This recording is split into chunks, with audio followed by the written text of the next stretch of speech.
Shalom shalom sahabat Significant Woman, senang sekali kita berjumpa kembali di podcast kita yaitu podcast TSW Talk.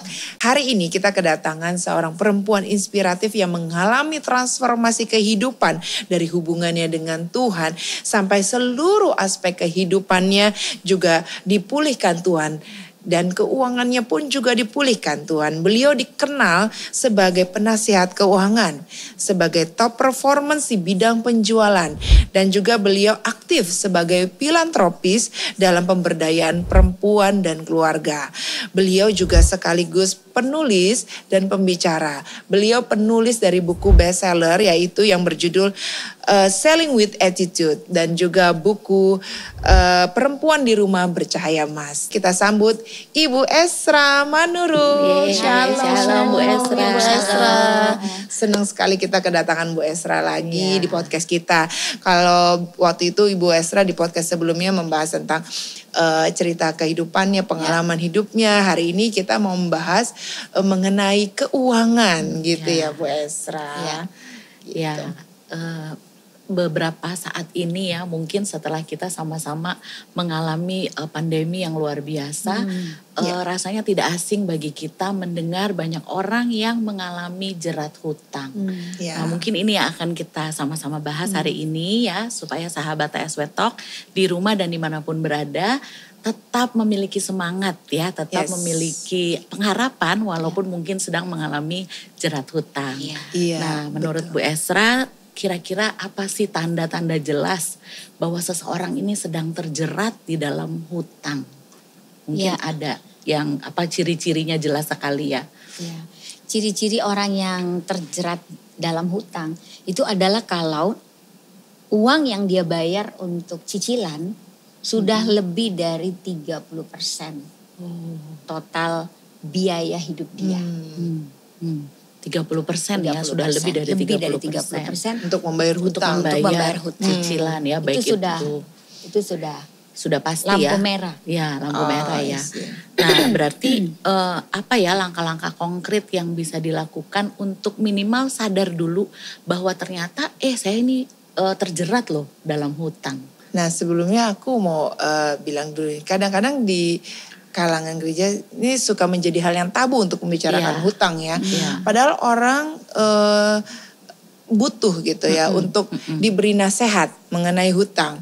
Jangan sampai ketika sudah terlilit hutang yang sebegitu besar lalu tidak tahu harus bagaimana sehingga malah makin terperosok gitu ke dalam jurang yang lebih dalam. Jadi hari ini memang kita mau belajar dari Bu Esra nih supaya bagaimana sih pandangan kita nih sebagai orang Kristen memandang hutang itu seperti apa gitu. Ya, jadi hutang itu sendiri adalah bagian dari proses kehidupan manusia. Apalagi di dunia modern sekarang ya. Hutang itu tidak bisa kita bilang gak ada nih, saya gak pernah kena hutang, itu susah sekali ya zaman sekarang. Saya ada teman juga yang pernah dia memang mengungkapkan gitu bahwa dia gak pernah ngutang.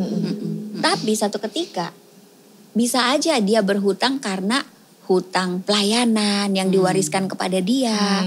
Atau istri gak mau ngutang. Tahu-tahu suaminya ngutang. Diam-diam buat bisnis. Akhirnya itu kan pasti terimpact dengan kehidupan keluarganya. Lalu orang tuanya gak mau ngutang. Anaknya ternyata berhutang. Anak sekarang juga gak sedikit loh yang terlibat hutang pinjaman online, padahal mereka masih mahasiswa. Jadi kalau kita melihat hutang itu sebagai sesuatu yang sangat naif, nanti kita jadi nggak mampu menyelesaikannya. Yang paling penting sekarang hutang itu adalah bagian dari proses kehidupan manusia. Nah, masalahnya bagaimana cara menyelesaikannya kalau kita berhadapan entah itu kita yang ngutang atau keluarga kita yang ngutang. Ya jadi tidak dapat dipungkiri ya bahwa dalam kehidupan kita, even kita Kristen gitu ya, tanda kutip tetap aja kita pasti ngalamin yang namanya hutang gitu ya. Jadi gak usah alergi ya sahabat TSW Talk. Kalau mungkin saat ini pun sedang mengalami hutang, tetap ada jalan keluar dan tetap ada jawabannya. Iya, betul ya. Betul sekali. Nah, Bu Esra, ketika orang menghadapi sebuah hutang gitu ya, kadang-kadang mereka kalau salah langkah, panik gitu ya, mereka justru makin terperosok. Nah, kira-kira ketika dalam situasi seperti itu, langkah-langkah konkret apa nih yang bisa dilakukan ketika sadar, wah utang saya sudah banyak gitu loh. Ya. Langkah-langkah apa tuh kira-kira? Pertama kita mesti jujur dulu. Kita ngomong yang benar dulu ya. Sebab kalau kita menganggap hutang itu sesuatu yang naif, ditutup-tutupin, malu banget gitu ya. Ya nanti susah untuk kita bisa mengungkapkan yang sebenarnya. Karena kalau kita juga sebagai financial consultant gitu. Ketika orang mau di coach untuk keuangannya jadi sehat, itu utangnya keluarnya dikit-dikit loh. Utang saya cuma segini. Ternyata pada pertemuan berikutnya utangnya keluar lagi. Pertemuan berikutnya keluar lagi kan jadi lama gitu. Nah, kenapa seperti ini? Karena dia merasa hutang itu aib. Hutang itu sebetulnya ya bagian dari proses perjalanan finansial seseorang. Nah, mental kita dulu yang perlu kita pastikan bahwa secara mental kita berani mengatakan, oh saya terjebak hutang. Sekarang saya tenang dulu. Karena kalau kita tenang, kita bisa berpikir, kita bisa berdoa, kita bisa dengan tenang mencari konsultasi hikmat dari orang-orang yang memang punya ilmu di bidang itu. Nah, mentalnya menang dulu. Saya mau menyelesaikan hutang ini. Banyak kok orang di dunia ini punya utang juga dan mereka malah jadi lebih bijaksana dengan keuangan mereka. Jadi punya hutang itu bagian dari proses perjalanan kehidupan keuangan. Jadi menyadari, mengakui dulu ya. Jadi melihat itu bukan sebagai aib gitu ya. Tapi mengakui dengan jujur. Dengan jujur dulu bahwa segini loh utang saya. Dibuka aja. Apalagi harus jujur ke pasangan ya kalau yang sudah menikah. Betul ya. Ke pasangan. Itu berat sih kalau kita menganggap utang itu adalah aib. Iya, betul. Yang aib itu hutang yang tidak diselesaikan dan tidak dibayar. Jadi kalau hutang itu diselesaikan bukan aib, itu perjalanan aja. Yes, betul. Nah, melihat hal itu kan sekarang pun banyak ya kemudahan-kemudahan yang diperoleh dengan adanya semuanya online. Gampang sekali memperoleh hutang gitu ya, Bu Esra. Nah, bagaimana menyikapinya supaya tidak terjebak di dalam hal yang sama ini? Kira-kira bagaimana? Jadi mindset lagi, balik lagi cara berpikir. Karena semuanya itu kan diciptakan di pikiran kita. Apa yang kita pikirkan, kita katakan, kita lakukan. Nah, yang perlu diperbaiki adalah akarnya. Hutang itu kan buah kenyataan yang muncul dalam kehidupan keuangan kita. Akarnya apa? Kenapa berhutang? Ya kan, kalau ternyata berhutang itu untuk bisnis, kan hutang ada dua macam. Pertama hutang pribadi, kedua hutang bisnis. Kalau hutang bisnis dia berhutang dengan perencanaan. Dia sudah tahu nanti jaminannya ini, cicilannya sekian, revenue saya sekian, omset saya sekian. Oh berarti saya bisa nih membayar hanya 20% dari keuntungan saya. Saya masih bisa cicil sekian tahun. Biasanya orang bisnis kan ngutangnya itu pakai perencanaan, kecuali UMKM. Karena itu sangat dipengaruhi oleh keputusan pribadi. Nah kalau hutang pribadi, saya mau beli tas. Saya gak punya duit, saya ngutang dulu. Akarnya kenapa? Kenapa mau beli barang itu padahal nggak punya uang?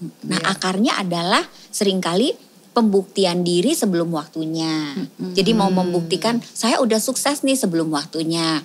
Atau salah mengartikan, kan orang bilang kalau mau sukses kita mesti terlihat sukses. Nah jadi memaksakan diri untuk terlihat sukses di luar kemampuannya. Biasanya akar daripada orang berhutang itu adalah keinginan untuk maju, keinginan untuk berhasil, tapi dengan cara yang tidak tepat. Gaya hidup, kan gaya hidup kenapa? Karena kan dia mau enak-enak nih kayak orang sukses. Jadi saya pakai aja lah hutang kartu kredit misalnya. Itu kan karena mau menunjukkan, mau menikmati sebuah kesuksesan sebelum waktunya. Nah jadi akarnya adalah satu, kita mesti mencukupkan diri kita dengan apa yang ada pada kita. Itu dulu sebetulnya. Belajar mencukupkan diri kita dengan apa yang ada. Jadi kalaupun kita berhutang, itu ada strategi yang memang sudah kita atur. Yang tidak akan menghancurkan kita. Hutang yang bahaya itu kan hutang yang tidak diperkirakan, tidak diperhitungkan. Yang diperhitungkan aja bisa salah loh dengan keadaan yang berubah. Apalagi nggak direncanain, impulsif gitu. Itu bahaya sekali. Karena bukan hanya menghancurkan keuangan kita, menghancurkan mental, menghancurkan hubungan keluarga, menghancurkan rumah tangga, menghancurkan pelayanan. Iya, betul. Nah, kalau kita kaitkan dengan firman Tuhan ya Kak, kira-kira apa sih yang menjadi dasar daripada kebenaran firman Tuhan yang perlu kita pegang ketika kita mungkin sudah jatuh dan terjerat di dalam hutang? Ya kalau kita baca di kitab Ulangan, itu kan ada berkat. Di berkat itu salah satu kriteria yang diberikan kepada kita orang percaya adalah kamu akan meminjamkan dan kamu sendiri tidak akan meminjam. Itu adalah sebuah kondisi ideal. Tapi seringkali sebelum meminjamkan, kita juga diizinkan minjem dulu. Supaya ngerti rasanya minjem gak dikasih itu gimana gitu. Beratnya gitu. Supaya kita punya empati ketika ada orang lain yang memang perlu dipinjamkan. Nah jadi Alkitab memberikan sebuah standar bahwa semakin kita bertumbuh di dalam iman kita kepada Tuhan, kita akan sampai pada satu titik kita yang nolongin orang dengan minjemin dia. Habis itu diatur juga bahwa ketika kita sudah meminjam, usahakanlah kita tidak menagih. Bayangin. Nah ini kan sebuah kondisi keuangan yang digambarkan oleh Alkitab. Kita bisa minjemin orang terus ya udah kalau dia nggak bayar, ya udah kalau dia bayar ya terima kasih Tuhan, terima kasih teman yang baik. Itu sebuah standar di mana artinya kita punya uang yang cukup untuk diri kita kan sampai orang nggak bayar pun kita nggak apa-apa. Nah ini adalah standar Alkitab yang menurut saya sangat inspiring. Kita dibawa menuju ke sana. Di mana kita enggak lah aku sih nggak ngutang lagi. Tapi kalau Tuhan mau aku meminjamkan, aku akan melakukannya. Ya, itu. Berarti ini pelajaran juga ya kalau kita meminjamkan uang ke orang harus ada di tahap nominal yang kita harus ikhlas. Kalau itu nggak balik. Kalau itu nggak balik. Iya kan? Itu tips yang sangat bagus sih, Sis Bel ya. Karena gini, kalau kita meminjamkan kepada orang, berapa banyak sih kita boleh meminjamkan kepada orang itu? Apakah angkanya adalah angka yang dia minta? Atau angka yang kita putuskan. Kalau kita lihat standarnya adalah kalau udah minjemin gak usah ditagih. Artinya kita mesti punya angka yang kalau dia gak bayar pun kita oke. Jadi kita gak bisa jadi pengganti Tuhan ketika menghutangi seseorang. Misalnya utangnya 100 juta. Oh kan saya Tuhan jadi saya harus kasih 100 juta. Orang itu kan juga bisa minta tolong Tuhan lewat yang lain. Kita tolongin sesuai dengan kemampuan kita dan sesuai dengan hati kita yang happy waktu kita minjemin itu. Kita happy, angkanya segini. Ukurannya adalah sukacita dan kita mampu. Betul sekali. Nah itu kan berarti kita harus berhikmat ya. Berhikmat ketika kita berhutang maupun memberi hutang. Ya gitu. Jadi kalau dari Bu Esra sendiri ada nggak ketika hutang ini sudah berjalan, bagaimana sih mengatur keuangan kita sendiri? Kita harus budgeting keuangan kita sendiri supaya sedikit-sedikit pelan-pelan kita bisa keluar dari jerat hutang. Kira-kira menurut Bu Esra ada nggak langkah-langkah yang mesti dilakukan seperti mungkin mengatur budget atau seperti apa gitu Bu? Ya. Jadi orang-orang yang lepas dari hutang itu biasanya punya beberapa step. Step pertama adalah jujur untuk membuka kepada diri Anda sendiri, kepada pasangan atau kepada tenaga ahli atau pemimpin yang Anda percaya untuk membantu Anda menyelesaikan keuangan itu. Jadi kalau emang udah sangat pelik gitu ya, lebih baik cari pertolongan. Ingat ya, hutang itu adalah bagian dari proses. Kemudian yang kedua, setelah kita buka angka yang sebenarnya, which is ini juga sebetulnya perlu di-encourage. Ayo ada lagi enggak gitu ya. Kayak malu-malu gitu. Jadi dibuka. Kedua, kita mesti berhenti nambahin utang itu. Stop utang baru. Jadi nggak bisa, nggak bisa tuh kita mau nyelesain utang sambil ngutang itu mah nggak bakal selesai. Gali lubang tutup lubang ya. Jadi kalau kita memang sudah tobat nih, saya mau menyelesaikan hutang saya, stop utangnya. Berarti utangnya nggak nambah kan? Yang nambah mungkin bunga. Ya. Oke, setelah kedua kita stop hutangnya, langkah ketiga adalah kita datangi orang yang minjemin kita. Ini adalah integritas. Ya. Integritas kita bahwa mentally kita kuat untuk menghadapi hutang ini, untuk menang. Yes. Kita hadapin. Siapa? Bisa jadi teman, bisa jadi keluarga, bisa jadi institusi keuangan. Nah, terus setelah kita menghadapi mereka, kita minta kepada mereka dukungan untuk kita menyelesaikan hutang kita. Jadi boleh loh kita minta dukungan dari orang yang menghutangi. Saya kalau dipinjemin uang sama orang terus orang itu nggak bisa bayar tapi dia datang gitu. Saya merasa tenang. Iya. Oh dia ada niat baik nih gitu. ada Tapi kalau dia tanggung jawab, ngumpet-ngumpet nggak pernah muncul kita juga jadi nih orang kayaknya kok lupa ya sama janjinya. Malah jadi jelek. Iya. Dengan kita iya. mendatangi orang itu mungkin dimarahin. Tapi integriti kita terbentuk. Nah kalau ke institusi kita datangi perbankan itu atau kartu kredit atau pinjol itu. Kan sering ya kalau hutang itu kita akan ditelepon oleh pihak peminjam. Nah kalau ditelepon sama kolektor biasanya orang langsung mentalnya ciut Down, gitu. iya. Ditutup atau nggak mau diangkat-angkat. Dikasih ringtone, jangan diangkat gitu kan. Iya. Itu bukan cara menyelesaikan hutang. Kalau kayak gitu ntar nggak kelar-kelar hutangnya. Angkat aja ketemu. Saya mau bayar hutang saya. Boleh nggak? Berikutnya adalah minta di waive, dihapus bunganya. Berapa total pinjaman pokok saya saja. gitu. Anda perlu tahu ya bahwa debt collector itu kalau berhasil menagih, mereka tuh dapat KPI bagus. Ya itu kerjaan mereka. Mereka akan dapat bonus kalau berhasil menagih kepada kreditur gitu. Kepada debitor maaf ya. Jadi kita mencoba nego ya. Mencoba nego karena dia pun negosiasi. akan menjadi kolektor yang keren kalau berhasil nego dengan orang yang ngutangin, orang yang ngutang. Orang yang berhutang. Nah, jadi kita datang ke mereka walaupun digertak kayak ditakut-takutin gitu. Mereka tuh manusia juga kok. Kalau kita ngomong jujur, kejujuran itu powerful loh di dunia yang korup ini. Percaya deh. Kalau kita jujur, Pak, saya mau bayar, tapi saya mampunya cuman sekian. Boleh nggak dibantu restrukturisasi?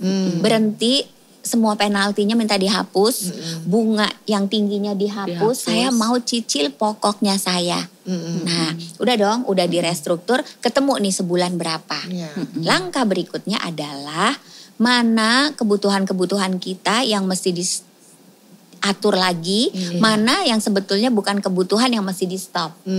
Bisa jadi mesti pindahin anak sekolah. Iya, pindahin gak apa-apa. Emang kenapa sih kalau anaknya sekolah di sekolah negeri? Emang kenapa gitu? Kalau orang tuanya takut Tuhan, anak itu juga akan belajar banyak di sana. Sekolah negeri misalnya, supaya uang sekolah itu salah satu kebutuhan yang tinggi loh zaman sekarang. Ya, sekolah swasta tuh mahal. Kemudian kalau memang kita punya rumah yang bisa kita jual atau aset. Nah ini pasti kontradiksi banget ya. Bu, masa sih tinggal rumah satu-satunya atau mobil satu-satunya? Itu kan barang semua ya. Kita bisa beli lagi. Emang kenapa kalau ngontrak dulu? Emang kenapa kalau kita jual rumah kita lalu kita ngontrak? Enggak apa-apa, yang penting kita bisa bayar hutang itu. Percaya gak sih kalau kita punya niat bayar hutang, apalagi melunasi hutang, apalagi konsisten mencicil hutang, itu berkat Tuhan itu mengejar loh. Karena itu benar. Tuhan kita itu kebenaran. Kalau kita melakukan kebenaran, itu kita attract sama semua persediaan yang Tuhan punya. Tapi kalau kita ngumpet-ngumpet, gak mau bayar utang, kita terpisah dari berkat yang Tuhan sebenarnya punya. Kayak level atmosfernya beda. Jadi kalau kita berani menghadapi, kita melakukan yang benar, kita mengambil signal berkat Tuhan sehingga nanti dia memampukan kita untuk membayar. Banyak loh orang yang tadinya nyicil, dia pikir ini bisa kelar gak ya? Kelar loh.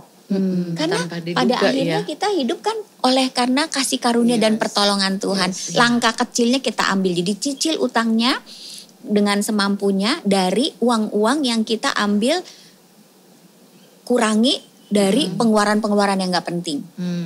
Barang dijual aja, kalau memang harus naik motor, harus naik kereta, gak apa-apa, itu sementara kok. Nanti juga bisa beli lagi gitu. Nah setelah itu berikutnya adalah cari penghasilan tambahan. supaya bisa menambahi untuk mempercepat pelunasan hutang. Kira-kira itu langkah-langkah taktis yang bisa diambil.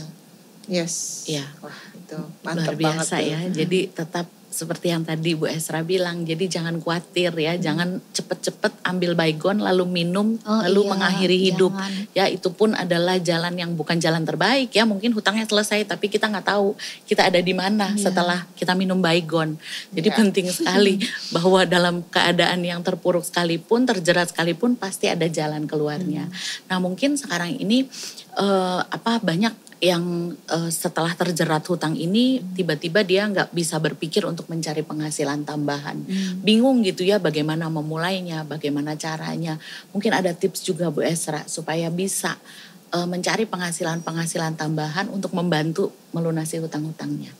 Ada banyak sekali cara yang bisa kita tempuh di sekitar kita. Tapi buat saya secara pribadi, ketika kita mengalami kekalutan yang sangat besar, ketika kita putus asa, percaya deh, nanya sama Tuhan. Ya. Tanya sama Tuhan. Dari sekian peluang yang ada di depan saya nih Tuhan, mana sih yang mesti saya ambil? Ketika kita berdoa seperti itu, kita belajar mendengar Tuhan kan. Iya. Apa yang impresi kita dapat, langsung ambil dulu. Langsung tulis, lakukan. Karena peluangnya banyak, bisa jual bawang goreng, bisa jual multi level, bisa jual baju, bisa jual online. Yang mana? Tanya Tuhan.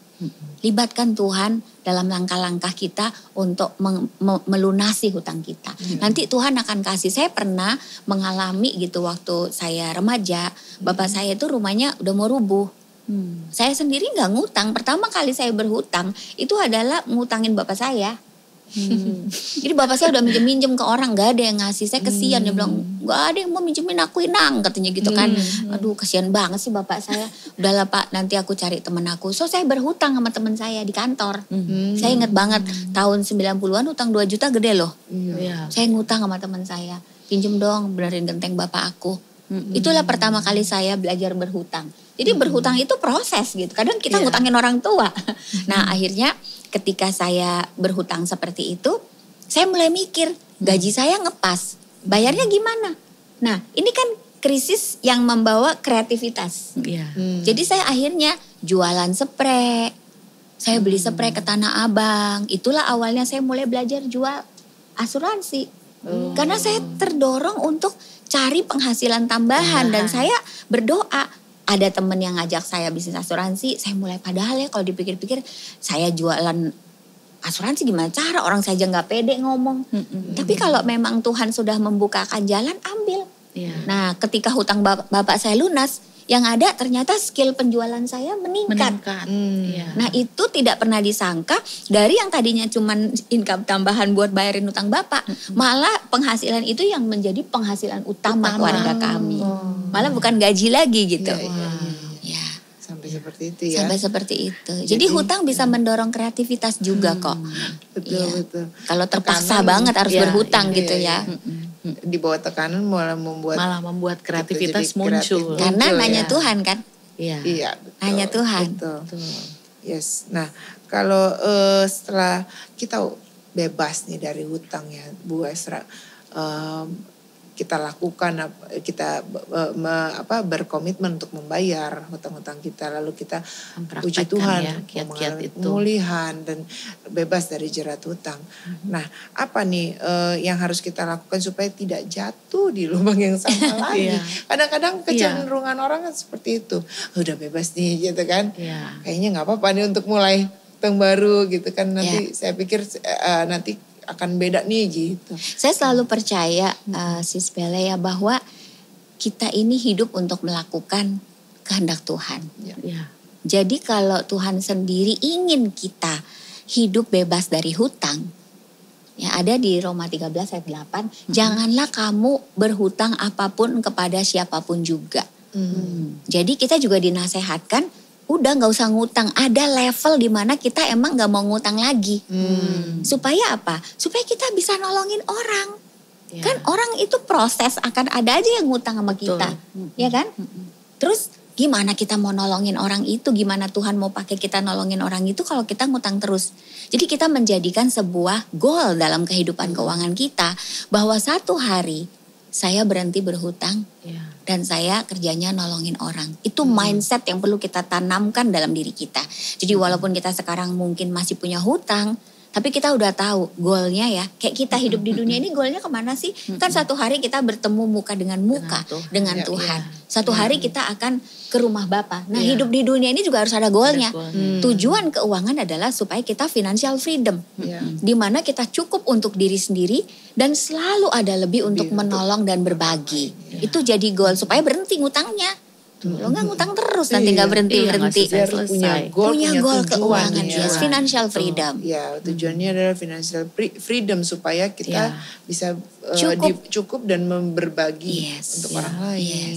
Jadi berkat bagi orang lain. Jadi kata kuncinya adalah lagi-lagi belajar cukup dengan apa yang kita punya. Itu happy banget loh. Dan itu firman Tuhan ya Kak ya. Itu happy banget. Belajar cukup dengan apa yang kita miliki saat ini. Supaya kita ngalamin. Pernah gak sih sis pengen ngalamin kayak mana ya hidup di dunia ini mengalami Tuhan adalah gembalaku dan aku tidak akan kekurangan. Itu gimana ngalaminnya? Kalau kita belajar hidup cukup. Betul. Iya. Betul. Jadi dimulai dengan kata cukup. Cukup. Jadi kalau lagi pengen beli sepatu tapi uangnya nggak ada, mau pakai kartu kredit, mesti bilang sepatu saya udah cukup. Sekalipun mungkin belum punya yang warna merah, warna biru. Rumah tapi juga. belajar cukup. Rumah. Jadi ini pelajarannya. Ada satu gaya hidup yang kita perlu stop. Dimana kalau kita punya rumah misalnya 70 meter. Kalau keuangannya naik, ganti jadi 120 meter. Naik, ganti jadi 180 meter. Keuangannya naik, ganti lagi jadi 1000 meter. Ganti lagi jadi 2000 meter. Kenapa? Ini salah satu akar dari kenapa orang berhutang. Selain tadi itu pengen sukses sebelum waktunya. Berikutnya adalah apa kata orang. Jadi orang berhutang itu demi apa kata orang loh. Bayangin. Cara keberhargaan diri juga. Iya udah lunas rumahnya. Dia ngutang lagi rumah yang gede, lebih besar. Supaya kata keluarganya, wah hebat banget ya dia rumahnya sekarang gede banget. Padahal hutangnya 90%, DP-nya cuma 10%. Rumah yang lunas itu cuma dijadiin DP untuk beli lagi rumah yang lebih besar karena demi apa kata orang. Jadi perlu pentingnya juga kita tidak memperdulikan kata orang ya. Kayak saya ada ketemu temen ya, ini juga agak unik sih. Dia sudah punya mobil, dia punya keluarga gitu ya, punya istri, punya anak, bahkan istrinya juga baru lahiran lagi. Posisinya mobil sudah lunas, tapi terus dia mau ngambil mobil baru karena hanya untuk memotivasi dia. Menurut Bu Hasra bagaimana tuh? Jadi mau ngambil cicilan mobil yang baru, beli mobil baru supaya cicilan itu memotivasi dia untuk kerja. Akhirnya jadi sekarang seret gitu loh, maksudnya jadi kayak apalagi baru punya bayi gitu kan, jadi stres, jadi banting tulang banget gitu. Menurut Bu Hasra gimana tuh? Ya ada yang hilang dalam diri kita kalau kita seperti itu. Kita mencari sesuatu yang sebetulnya kosong. Kita mengisi kekosongan itu dengan berhutang. Kita mengisi kekosongan itu dengan mobil baru. Materi. Bayangin kalau kita mesti semangat kerja pakai mobil baru. Berarti kan ada yang kosong di diri kita. Coba kita cek akarnya itu apa? Apakah kita sebetulnya kehilangan keintiman kita dengan Tuhan? Atau butuh pengakuan? Atau gitu kita itu sebetulnya sedang marah dan tidak mengampuni seseorang. Sehingga kita ingin menunjukkan kepada dunia ini betapa hebatnya kita.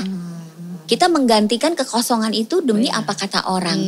Akhirnya dibela-belain stres. Nah kasihan sekali, ini sebenarnya ada yang hilang dalam diri orang ini. Saya sih curiga keintiman dengan Tuhannya hilang. Kalau orang sampai kerja baru semangat dengan hutang, artinya dia kehilangan keintimannya dengan Tuhan. Betul. Berarti ada kaitannya ya. Bagaimana kondisi hati, kondisi jiwa, ya kan, kondisi dia secara mental atau mungkin secara rohani dengan keputusan keuangan. Ya bisa kita simpulkan seperti itu. Sangat. Karena keuangan itu kan hanya salah satu aspek kehidupan. Sebetulnya 7 aspek kehidupan itu semuanya airnya, akarnya itu adalah kedekatan hubungan kita dengan Tuhan. Hubungan dengan Tuhan itu selalu nomor 1. Betul. Keluarga, hubungan keluarga. bisnis, cara mengatur keuangan, pendidikan kita, apakah kita semangat untuk mengupgrade diri kita, terus pelayanan kita, apakah kita memberi. Nah itu semua ada hubungannya dengan keintiman kita sama Tuhan. Ini kan cuma cabangnya aja. Salah satu cabangnya adalah keuangan. Akarnya pasti hubungannya sama Tuhan.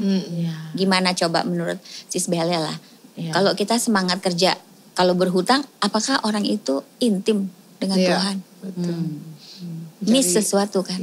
Betul. Ya. Karena memang mamon dengan Tuhan itu posisinya beda-beda tipis ya.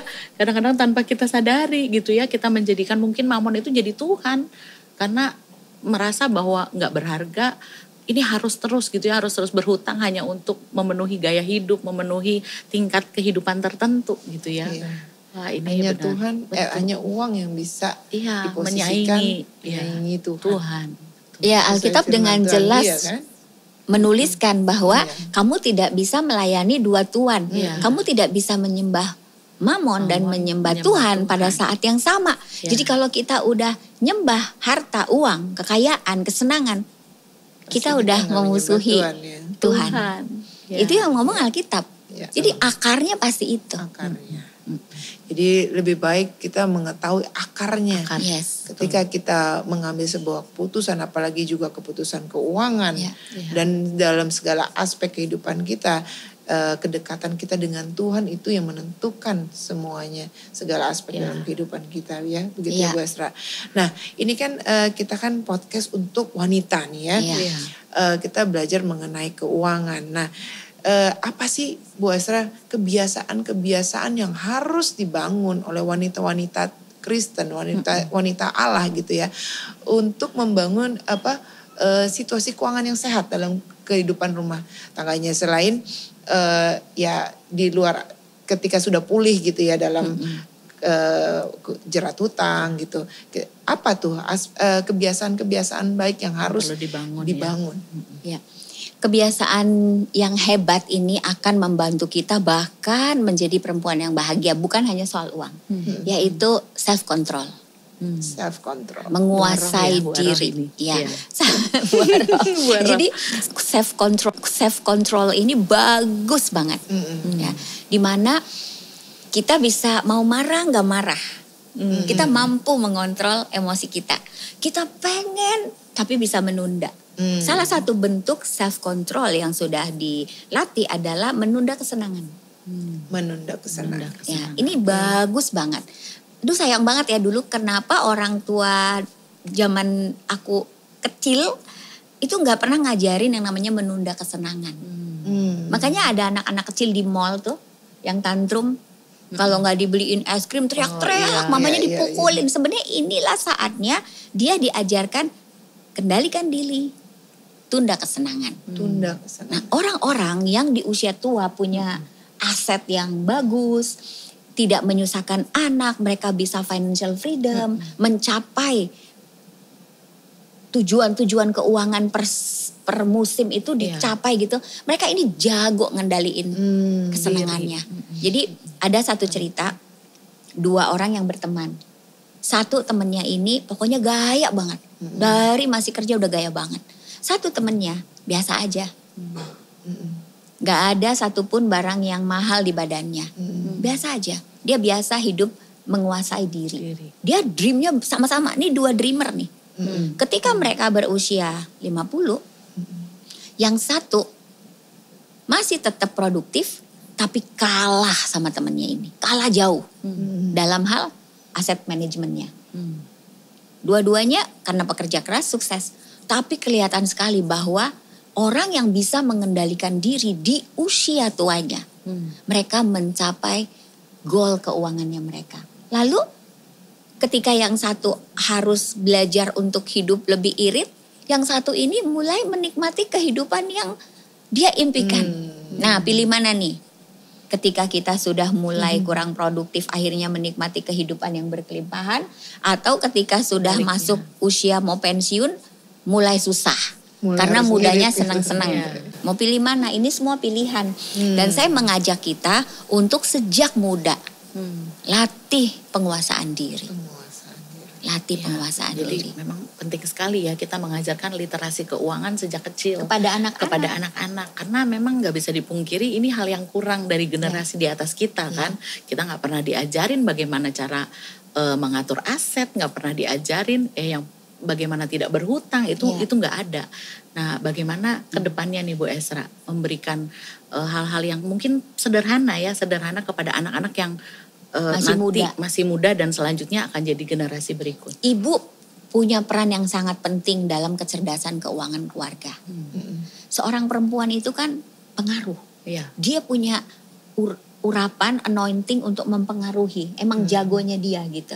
Nah, kalau kita pakai ini untuk mempengaruhi anak-anak kita dari muda, untuk mereka bijak secara keuangan. Jadi misalnya, oke, mau beli mainan, yuk kita rencanakan, kita budgetkan. Nah, salah satu pelajaran yang cukup pelik dan perlu kita campaign terus adalah hidup di dalam budget. Jadi misalnya gini, kita punya orang-orang sukses itu punya tujuh jenis investasi. Selalu punya 7. Jadi kita dari hutang jadi ke investasi nih ya. Supaya dapat motivasi untuk ngelunasin hutang. Jadi punya investasi. Dan akhirnya berinvestasi. Iya, karena investasi itu menunjukkan kita on track secara keuangan. Kalau utang mulu nggak capai financial freedom nanti. Nah, jadi mereka punya 7. Pertama adalah tabungan surgawi. Di mana mereka menabur untuk pekerjaan Tuhan. Uang tanpa tujuan kesia-siaan loh. Uang tanpa tujuan kehancuran. Jadi kapan kita menabur? Dari sekarang. Ambil bagian yang terbaik untuk ditaburkan. Jangan dipakai. Itu benih yang akan menghasilkan benih. Di dalam kerajaan surga kita diajarkan prinsip menabur. Itu gak bisa ditawar. Itu bukan Injil prosperity. Itu adalah prinsip kerajaan surga. Bahwa siapa yang menabur? Jadi 10% itu mesti diambil lebih dulu bagian yang terbaik. Untuk tujuan keuangan kita. Yaitu ada hubungannya dengan rencana Tuhan. Secara besar. Secara global ya. Kemudian yang kedua, kita mesti mengambil 10% untuk tabungan jangka panjang. Tabungan jangka panjang ini terdiri dari proteksi. Mesti ambil warisan, asuransi kesehatan, supaya nanti kalau sakit nggak minjem, nggak bikin gereja jadi pusing mikirin, jemaatnya banyak begitu semua harus dipikirin kan, nggak tega juga nanti leader-leadernya tutup mata. Kita mesti membiayai diri kita sendiri di masa sulit, itu dipersiapkan. Kemudian kita juga mesti punya tabungan jangka pendek 10%. Jadi ini aja udah 30% kalau minimal. Jangka pendek ini kita taruh di deposito. Kita taruh di obligasi, pasar uang, yang emas. Lebih aman lah ya. Nah, yang jangka panjang kita taruh tadi di asuransi atau saham. Jadi saham juga kita boleh main dan yang penting jangan main saham-saham gorengan. Tapi mainlah saham-saham yang memang blue chip. Biasanya selalu setiap negara punya 45 perusahaan terbaik. Ya udah main yang kayak gitu aja. Taruh, tidur, ntar 20 tahun lagi bangun. Uangnya udah berkembang. Nah, jadi kalau kita punya investasi seperti ini, ya, apakah ini dibilang kita selalu punya budget untuk membeli sesuatu? Nah, budget itu mesti ngerti. Ini budget untuk apa investasinya? Untuk pensiun, untuk sekolah anak. Nah, ketika ada mobil baru keluar, kita punya duit kan? Orang yang ngerti budget, duit simpenannya ini nggak akan dipakai buat beli mobil. Karena untuk beli mobil itu budget lagi. Berarti kalau mau beli mobil kumpulin dulu di luar budget investasi ini. Jadi mesti bedakan. Nah, orang yang nggak ngerti, oh ada kok di deposito kita. Udahlah. Nanti juga kita nggak tahu hidup berapa lama kan. Kalau besok mati juga kita nggak bawa ke surga. Nah ini kan kebalik. Tujuan kita kan adalah menciptakan rencana jangka panjang yang terbaik. Nah kalau kita ngerti budget, kita bisa bilang, oh bagus ya mobilnya, tapi kita nggak ada budget. Padahal dia punya investasi loh. Itu kan mindset. Betul sekali. Iya. Jadi luar biasa. Betul. Nggak ada budget itu bukan berarti nggak ada uang ya. Iya. Nggak ada budget berarti kan belum dibudgetkan. Jadi apapun yang ibu mau beli, budgetin dulu. Jangan pakai uang yang udah dibudget buat yang lain. Jangan mengambil dari kantong yang lain. Iya, itulah disiplin penguasaan diri. Wah, keren banget ini ya. Betul. Nah, memang dalam berinvestasi itu seperti yang tadi disebutkan Bu Esra, kita nggak bisa taruh semua di Satu kantong. Ya. Ada firman Tuhan juga ya Bu yang mendukung Yes. ini ya investasi. Maksudnya kita tidak boleh menaruh di satu tempat saja gitu ya. Harus dibagi beberapa tempat begitu ya Bu ya. Ya karena kamu tidak tahu mana yang akan berhasil. Betul. Jadi penting juga kita sebagai wanita melek gitu ya tentang investasi supaya kita tidak salah menempatkan, tidak salah menaruh keuangan, harus bijak gitu ya Bu ya. Ya, puji Tuhan. Saya sih sangat diberkati banget nih dengan sharing firman Tuhan hari ini ya. Dari lengkap banget hari ini. Bagaimana lepas dari jerat, lalu bagaimana memanage supaya hidup ini lebih baik. Kan punya tujuan ya. Punya tujuan. Keuangan. Lalu juga belajar berinvestasi gitu ya. Saya rasa ini sudah sangat lengkap sekali. Dan saya yakin wanita-wanita sahabat significant woman di luar sana juga pasti akan diberkati. Mendapat jawaban dan kekuatan yang baru untuk setiap masalah keuangan yang mereka hadapi gitu ya. Nah sebelum menutup podcast ini, Bu Esra ada kata-kata penutup atau ayat yang bisa menguatkan? Ya, saya mau mengingatkan kepada kita para perempuan the significant woman. Kalau lagi berada di dalam jerat hutang, ingat itu adalah kesempatan untuk belajar. Banyak sekali orang melewati kok berhutang dan menang. Mentalnya masih kuat. Cari Tuhan. Datang kepada Tuhan. Jujur. Kemudian cari pertolongan. Cari orang ahli di bidang itu. Buka masalahnya. Lalu punya hati murid untuk dibimbing. Biasanya ya kalau berhutang itu 6 bulan sampai 1 tahun tuh beres kok. Asal mereka betul-betul mau dibimbing. Nah kalau yang bertahun-tahun gak selesai-selesai karena dia sendirian. Sendirian udah aku sama Tuhan aja. Tuhan itu kan bekerja sama kita di spiritual kita. Tapi di knowledge-nya, di wisdom-nya itu pakai pengetahuan kan. Ada caranya, ada triknya seperti tadi kita bahas. Step-step melunasi hutang. Nah jangan takut untuk bernegosiasi kepada orang-orang yang berhutang. Karena kita adalah orang-orang yang diberikan kemurahan. Niscaya kemurahan Tuhan justru kita lihat ketika kita berkomunikasi dengan mereka. Loh kok di wave ya bunganya. Wow ternyata malah Sis Bella yang tadinya minjeminnya 10 juta. Karena Sis Bella ngelihat wah ini attitude-nya bagus dah kamu bayar separohnya aja. Who knows kan. Kemurahan Tuhan kita temukan justru di tengah-tengah keadaan yang begitu sulit. Penting berani melangkah. Dan ingat tujuan kita satu hari. Kita akan menjadi orang-orang yang meminjamkan. Dan kita tidak meminjam lagi. Karena kita sudah cukup untuk diri kita. Dan selalu punya lebih untuk berbagi. Ya, Bu Esra, bagaimana sih sebenarnya mempersiapkan dana cadangan? Ya, normally kita harus punya berapa persen dana cadangan dari income kita. Jadi kita ambil angka gampang aja ya. Kalau 10 juta, biaya hidup kita itu maksimal cuma 7 juta. 30%, yaitu 3 juta, itu mesti masuk 10% memberi basic, kemudian 10% tabungan jangka panjang, 10% tabungan jangka pendek. Itu udah dipisahkan dulu. Yang 70 ini dikali 3. Berarti 7 juta kali 3, 21 juta. Itu dikumpulkan di dana cadangan. Setiap bulan dikumpulkannya. Dari mana budgetnya? Dari 10% jangka pendek. Ambil 5% masukin ke dana cadangan. Kira-kira berapa tahun tuh ya terkumpul? Berapa bulan bisa terkumpul kok? Bisa. Nah setelah itu nanti sudah terkumpul, kira-kira apa lagi step berikutnya yang harus kita siapkan? Kita masuk ke pasar uang. Karena di atas dana cadangan kan pasar uang.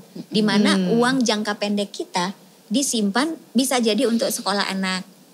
Bisa jadi untuk nanti umur 60 mau beli Mercy misalnya, boleh kan? Umur 60 tahun mau beli Mercy lagi cantik-cantiknya si Oma gitu kan. Itu disimpan di tabungan jangka pendek. Namanya jangka pendek tapi itu biasanya 5-10 tahun durasinya. Obligasi, emas, reksadana, deposito, masukin di situ 5% lagi dari si budget jangka pendek tadi. Baru setelah itu kita jangka panjang naik lagi ya. jangka panjang. Jangka panjang salah satunya adalah asuransi. Karena itu dibayarnya sebenarnya seumur hidup. Dari mana budgetnya? 5% jangka panjang masuk ke asuransi. Diatur supaya sekeluarga cukup. Segitu aja, nggak usah khawatir gitu. Jangan juga beli asuransi 30% dari budget. Itu kan Kebanyakan ya. salah. Iya. Nggak usah. Nggak perlu. Lalu 5%-nya masukin ke saham. Tiap bulan Tiap kayak bulan. gitu. Selama puluhan tahun. Itulah yang disebut sebagai investasi. Investasi. Betul. Yes. Wow, keren. Puji Wow, Tuhan. luar biasa. Kita pasti sangat diberkati hari ini ya. Nah, sahabat TSW, apabila saat ini sedang mengalami masalah keuangan yang luar biasa, kita akan tutup dengan satu doa ya dari Ibu Esra yang mungkin menguatkan kita semua. Silakan Bu Esra. Doa orang benar itu besar kuasanya. Amin. Mari kita 2-3 orang sepakat kita mendoakan buat Anda yang sekarang mendengarkan podcast ini. Dan Anda tahu Anda adalah orang yang sedang terjerat dalam hutang.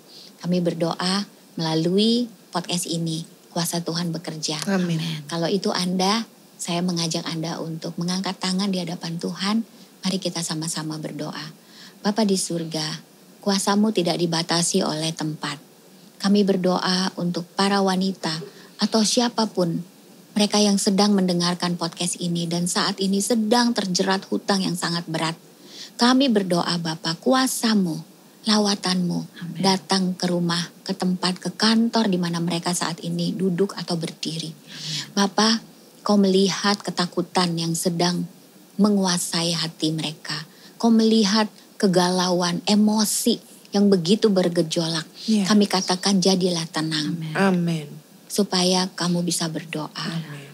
Tuhan tahu apa yang kau butuhkan. Tuhan mau menolong. Dan dia berkata, aku tidak akan pernah meninggalkanmu. Amin. Tuhan mencintaimu bukan karena prestasi keuanganmu. Tuhan mencintai kita selagi kita masih berhutang. Tuhan sudah mencintai kita selagi kita masih jahat. Maka hari ini kami berdoa Bapa, turunlah anugerah dan kemurahan atas ibu, bapak, atau saudara-saudari kami yang sedang mendengarkan podcast ini. Bapa, pertemukan mereka dengan orang-orang yang menghutangi mereka. Dan mereka diberikan favor, diberikan kemurahan. Pertemukan mereka dengan mentor-mentor keuangan yang punya hati yang tulus untuk menolong mereka. Yang membagikan dan membimbing step-step untuk lepas dari hutang ini. Dan aku berdoa dalam tempo 3-6 bulan. Mereka berhasil menyelesaikan hutang ini. Terima kasih ya Bapak. Bagi Tuhan segala pujian, kemuliaan, dan biarlah melalui hutang yang lunas ini mereka merasakan cinta kasih-Mu yang tidak bersyarat. Sehingga satu hari mereka juga bisa menjadi bagian dari orang-orang yang tidak berhutang dan bersedia untuk menolong orang lain. Terima kasih Bapa di surga. Datanglah kerajaan-Mu, jadilah kehendak-Mu. Amin. Amin.